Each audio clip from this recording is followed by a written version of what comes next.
This function elevation, superior oblique elevation, yeah, inferior oblique elevation.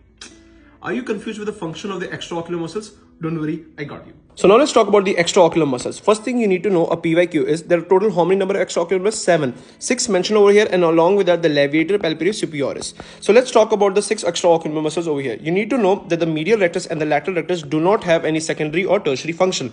Medial rectus towards the body, so that is going to be your adduction, and the lateral rectus is going to be your abduction.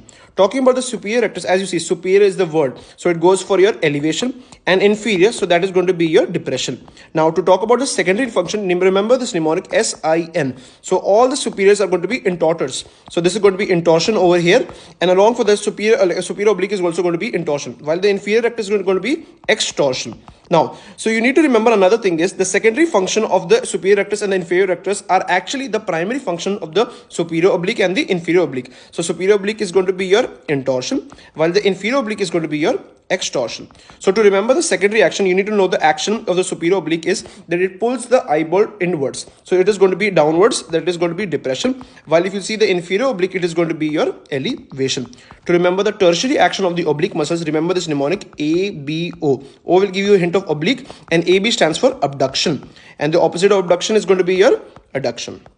Follow Job Studies with Fun for more.